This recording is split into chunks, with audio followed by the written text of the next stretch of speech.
అనంతపురం జిల్లా రాప్తాడు నియోజకవర్గం అనంతపురం రూరల్లోని చిన్మయ నగర్ వద్ద శుక్రవారం మధ్యాహ్నం 2:30 గంటల సమయంలో గ్రామ పంచాయతీ కార్యాలయం వద్ద గ్రామ సభను నిర్వహించడం జరిగింది. ఈ సభలో urban MLA Daggupati Prasad, Anantapur Janasena party urban incharge TC Varun తదితరులు ముఖ్య అతిథిగా హాజరై చిన్మయ నగర్ గ్రామ పంచాయతీ పరిధిలోని ప్రజల వద్ద నుంచి ప్రజల సమస్యలను అర్జీ రూపంలో తీసుకోవడం జరిగింది. ఈ సందర్భంగా urban MLA Daggupati Prasad, Janasena urban నియోజకవర్గం ఇన్ఛార్జ్ టీసీ వరుణ్ తదితరులు మాట్లాడుతూ ఆంధ్రప్రదేశ్ రాష్ట్రంలో ఎన్డీఏ కూటమి ప్రభుత్వం అధికారం వచ్చిన తర్వాత గ్రామీణ ప్రాంతాలకు అధిక ప్రాధాన్యత ఇస్తూ నేడు గ్రామ పంచాయతీ సభలను నిర్వహించి గ్రామంలో ప్రజలు ఎదుర్కొంటున్న సమస్యలన్నీ అడిగి తెలుసుకొని వాటిని పరిష్కరించేందుకు సంబంధిత అధికారులను ఆదేశించడం జరిగిందని Anantapur urban MLA Daggupati Prasad, Anantapur urban Janasena party incharge TC Varun తదితరులు పాల్గొన్నారు. ఈ కార్యక్రమంలో స్థానిక గ్రామ ప్రజలు, టీడీపీ, జనసేన పార్టీ నాయకులు, వివిధ శాఖ అధికారులంతా కూడా పాల్గొన్నారు.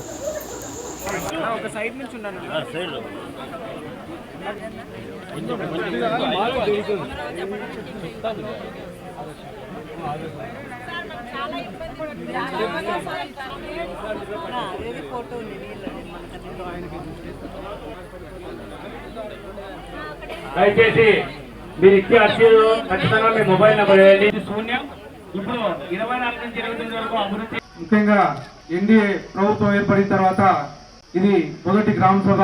ఈ గ్రామ సభ ముఖ్య ఉద్దేశం ఏంటో ఇందాక ఎంఆర్ఓ గారు వివరించారు. ఇది మనం కానీ పబ్లిక్ ప్రజలు కానీ దీన్ని అవేర్నెస్ తెచ్చుకొని గ్రామంలో ఏ సమస్యలు ఉన్నాయో అది ప్రతి ఒక్కరు గుర్తించి బాధ్యతగా ఫీల్ అయ్యి ఇక్కడికి వచ్చి చర్చించి ఈ ఎన్ఆర్జీఎస్ పథకం ద్వారా వినియోగించుకోవాలని చెప్పేసి తెలియజేస్తున్నాను. ఇంతకుముందు పంచాయతీలు మొత్తం జీవం కోల్పోయింది. పంచాయతీ వ్యవస్థ నాశనం అయిపోయింది కదా 5 ఏళ్లలో. దాన్ని మళ్ళా తెలుగుదేశం ప్రభుత్వం ఏర్పడిన తర్వాత గౌరవ ముఖ్యమంత్రి వర్యులు జీవం పోసి ఈరోజు గ్రామ సభలు ఏర్పాటు చేయడం జరిగింది. ప్రభుత్వంలో కనీసం పంచాయతీలు బ్లీచింగ్ పౌడర్ చల్లే పరిస్థితి కానీ లేదు. ఈరోజు మన తెలుగుదేశం ప్రభుత్వం ఏర్పడిన తర్వాత దాదాపు 1490 కోట్లు ఫండ్స్ రిలీజ్ చేశారు. ముఖ్యంగా దేనికంటే గ్రామీణ వ్యవస్థ నాశనం అయిపోయింది, పంచాయతీ వ్యవస్థను నిర్వీర్యం చేశారని చెప్పేసి మన ముఖ్యమంత్రి వర్యులు గుర్తించి సర్పంచులకు తగిన గౌరవం, ఎందుకంటే మౌలిక వసతులు పంచాయతీ నుంచే స్టార్ట్ అవుతాయి, గ్రామాల నుంచే స్టార్ట్ అవుతాయి. కాబట్టి ఈ ఫండ్ని 1490 కోట్లు రిలీజ్ చేయించడం గర్వంగా ఉంది.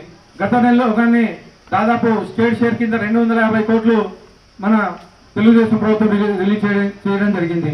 గత ప్రభుత్వం దాదాపు 13,000 కోట్లు ఈ పంచాయతీలకు సంబంధించిన నిధులు జగన్ తన సొంత నిధులకు వాడుకున్నారు.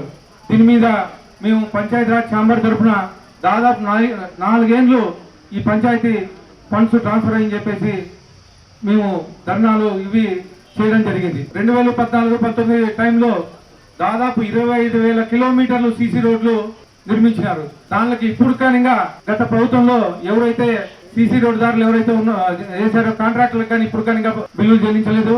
ఆ ప్రభుత్వం కేవలం రోడ్లను నాశనం చేసి గుంతల మయం చేసింది. కానీ ఎక్కడే కానీ 1 కిలోమీటర్ సీసీ రోడ్లు కానీ 1 కిలోమీటర్ ట్రైన్లు వేసిన పాపాలను పోలేదు. 25 లక్షల వీధి దీపాలు LED లైట్స్ ప్రతి గ్రామంలోనూ 2014-19లో అప్పుడు ఉన్నటువంటి పంచాయతీరాజ్ శాఖ మంత్రి నారా లోకేష్ గారు దగ్గరుండి ఈ వీధి దీపాలు పర్యవేక్షణ చేసి ప్రతి గ్రామంలోనూ వీధి దీపాలు వెలుగుదల చేశారు.